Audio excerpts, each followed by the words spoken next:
If you have ever sent cold emails and they all end up in spam, this video is going to fix it. I'm going to show you the entire setup that we use at Rafols & Co. to send hundreds of thousands of emails every single day without landing in the spam folder. This works even if you are a recruitment agency, tech consultancy, a SaaS, or any type of company, and we will implement it step by step so you can copy it today. Nowadays, deliverability is about 80% coming from inboxes and domains and how do you have set up your infrastructure. But the thing is that there's a 20% that most people ignore, and this is also equally important. So let's start with that. One of the problems that people ignore is that they are not syntaxing their sequences. And if you have never heard about that, let me show you an example.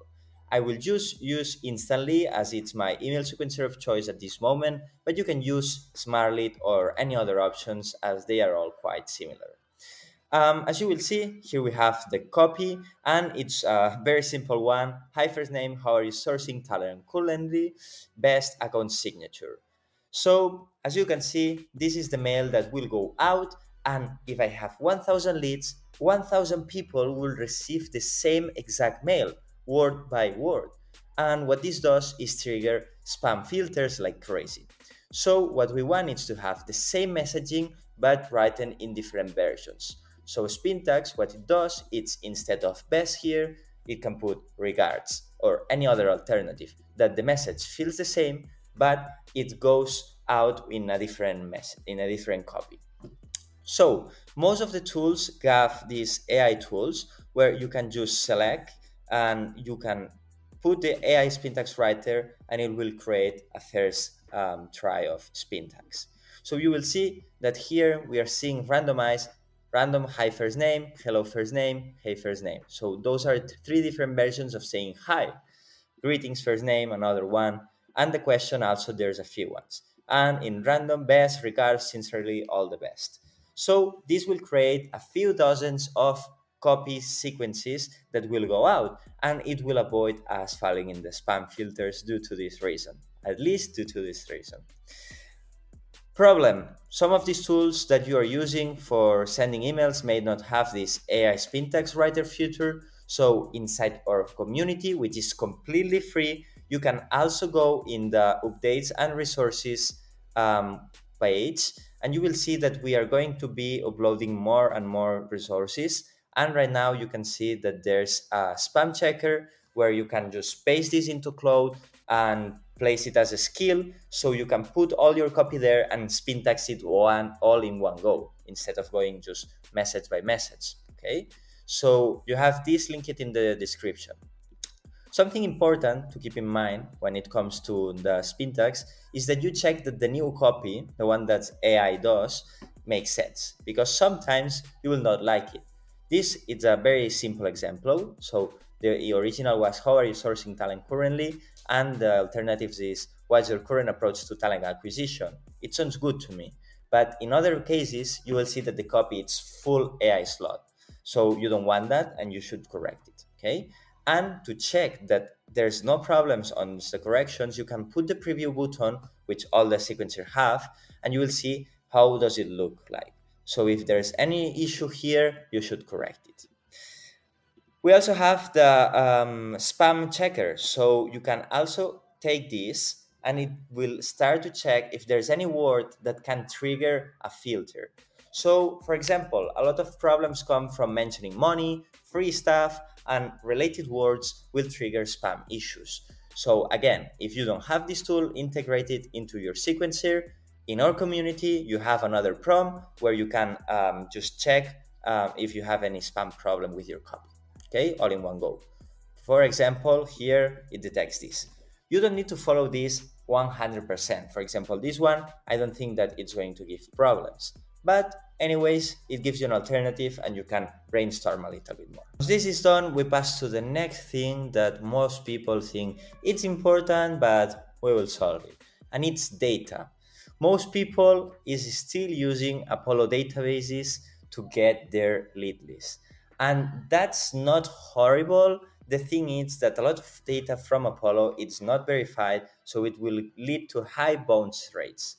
What is a bounce rate? Bounce rate is those emails that get sent, but they couldn't reach the inbox because maybe the mail is not active anymore because the person left the company, or maybe because there was a problem with their filter. It's not a spam problem, it's more that the email couldn't actually get delivered. So there's different type of bounces. There's hard, soft, and mid bounce, and tools like Instantly get the metrics for that. But I don't want you to obsess with this. I want you to obsess with data. So Apollo is fun if you are starting and you don't have a big budget, but always try to use Never Bounce or Million Verifier to verify that the mail addresses exist. So you avoid wasting your reputation with these fake inboxes, email addresses. And please, apart from Apollo, there's thousands of other alternatives that you can use that are not super expensive. There's Sales Navigator, where you can get it from $150 a month with LinkedIn directly, or we can even sell you a LinkedIn reseller subscription, which is what we use for our accounts, which is mainly a one-time fee once a year, and it costs way less than the subscription. And we have a lot of accounts, so it saves a lot of money. If you don't want Sales Navigator, there is also Zoom Info that it's from that they all never bounce. Another alternative like Clay that they enable to find the most accurate data because they do a waterfall. So they go to provider 1, they check if they have it. They go to provider 2, they check if they have it. And they go through this till they have the most accurate data. But it gets expensive. So I understand that if you start, use Apollo, but please make sure to verify the emails. Super important. Now let's go back to the 80% of the deliverability issues most people are facing, which is infrastructure. And here we need to separate from domains and inboxes, as they are equally important and most people don't only focus on the inboxes. So for the domains, most cold emailers will say that you buy them from Porkbun or Namecheap, and those hostings are actually great. I use them and I have used them a lot. The thing is that Google, Microsoft, and all the spam filters are starting to get smarter, and they can actually detect if your domains come from one specific place. And as you can understand, if most people use Porkbun to send cold emails, those are being targeted. And I'm not saying that you will not be able to generate results if you own your domains there. The thing is that you can avoid it, as they are completely the same. These hostings or another one like Hostinger or whatever solution that you have. Going back to the inboxes aspect, so you will also see there's a lot of controversy in how many inboxes can I associate to one domain. And the thing is, for Google, we recommend that you buy one domain for every 3 to 5 inboxes. But for Microsoft, it changes a little bit, but I will go after. The thing is that we really want to have a 50-50 stat. And this means that we will have 50% of inboxes with Google, 50% of inboxes with Microsoft. Some people still do 60-40, that works fine. The thing is that we want diversity, because if Google puts a new performance mode, or they have a new update that will drop the performance 100%, we want to have an alternative to avoid wasting time setting up new inboxes, waiting for the warm-up, and basically wasting sending days. So I recommend the 50-50 approach. And where you can actually buy these inboxes at the best price possible. There's 2 options, okay? Scaled Mail, it's one of the most reliable inboxes providers that there is. Their team is amazing and they will help you in any question that you have. The thing is, you can buy with them SMTP inboxes that are super cheap, and they are not bad, but they don't inbox the same. They will have some spam problems sooner than later, but they are cheaper. So if you're starting and you 100% cannot go further than this, you can have for $45 these 50 inboxes that can send 15,000 emails per month. This is not recommended, okay? The recommendation is that with Scaled Mail, you go for the Google option, okay? So you can start with this, which costs $70 a month, and they can send also 15 emails per month, which is a little bit lower because their recommendation configuration is slightly higher than what we do, but you will get 20 mailboxes, okay? So why Google through Scaled Mail? Because these are resellers. Originally, Google costs $7 a month per inbox, which will skyrocket your cost if you want to scale. And on the other hand, we have Microsoft Inboxes, which is slightly more complex, and I will provide you the same inboxes that we use at Raffles and Company for our clients. So we have a few thousands of inboxes that are private Microsoft Azure infrastructure. Without going super technical here, what this does is that they use Microsoft tenants. It's not a direct Microsoft subscription like the one that you will go through their website, but they simulate that you are an enterprise client. And basically, you can create a lot of inboxes at a much cheaper rate. So you will get them as low as $250 per inboxes, and they can send 10 mails a day. So with this stack, they go in batches of 50. If you buy 50 inboxes, you get them at $125 per month only, and you can send 500 mails a day. Okay, so this is what we are using currently and what we use to scale, as it's super easy to be able to send hundreds of thousands of emails, as you only need to buy more inboxes. And the other point that is super good for these inboxes is that you can actually put one domain for every 50 inboxes. And before all the cold emailers kill me, keep in mind that this is a different setup. Okay, this is a different approach. You shouldn't do this with Google inboxes, as you will 100% land in spam. But if you have this Microsoft Azure private infrastructure, you can do it. So summarizing, Google, Scarlet Mail, they work fine. It's a little bit more costly to scale, but it works super good to inbox with Google. For Microsoft, you can use this private Microsoft Azure infrastructure, link it down below, which for only this $125 a month, you can select as many inboxes as you want. And you also get this implemented by me and my team inside your email sequencer with all the configurations. So you save a lot of work, okay?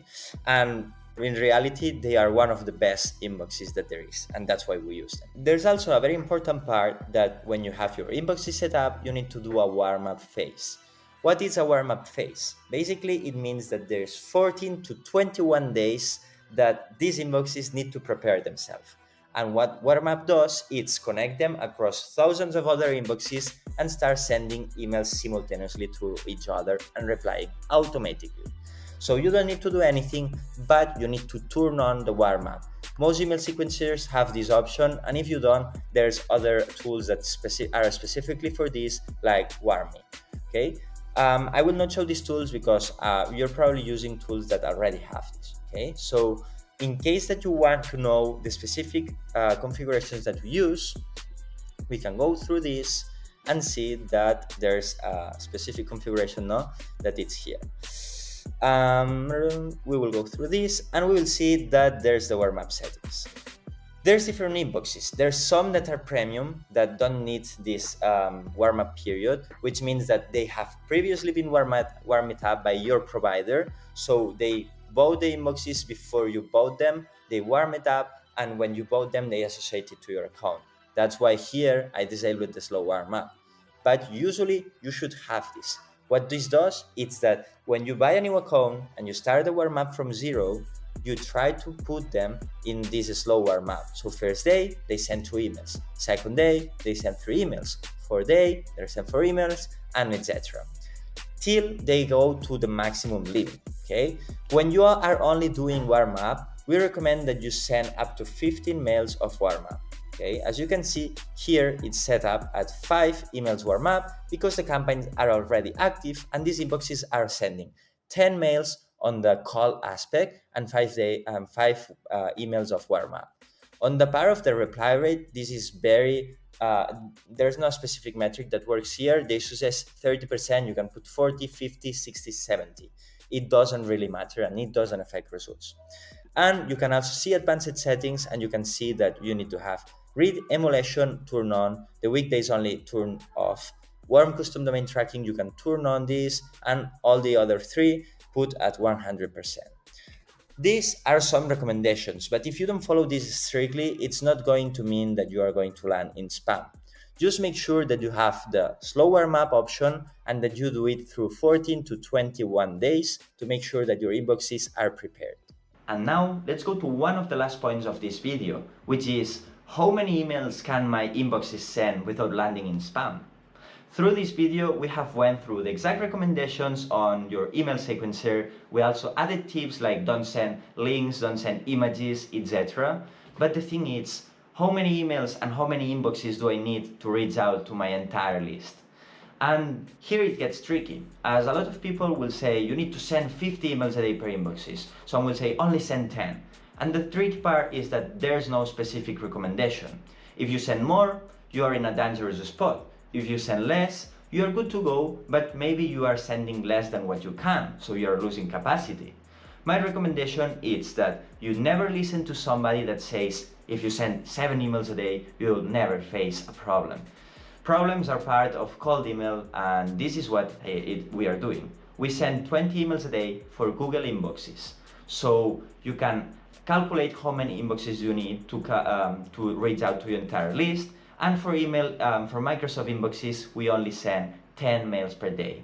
The difference between Google and Microsoft come as they are completely different setups and different providers. For the Microsoft part, if you use the private infrastructure, which we are currently using for thousands of inboxes, and I recommend because it passes the spam filters like crazy for enterprise customers and for people using Teams, you will see that you are simulating an enterprise. So you want to send a little bit less emails and spawn that through your entire schedule. Remember that we also need to turn on warm up forever. So if you are sending 20 emails a day, you need to add on top the 10 emails that you are sending for the warm up. So if you follow the recommendations of people that still send 50 emails a day for inbox and you add the 20 emails of warm up, you are actually sending 70 mails a day with one inbox. And there's no way that nobody is believing that. So that's my recommendation. Just keep it as low as possible and try to scale it while always following these rules. My last recommendation is that you turn on the notifications for this channel, as we will be posting more technical videos coming soon, and in the next weeks we are also posting the best subject lines that are getting more reply rates at this moment. In the meantime, you can also join our free community, linked down below, so check it and feel free to join so you can interact with us and we can give feedback to your copy or even your infrastructure. So see you, and we will talk soon.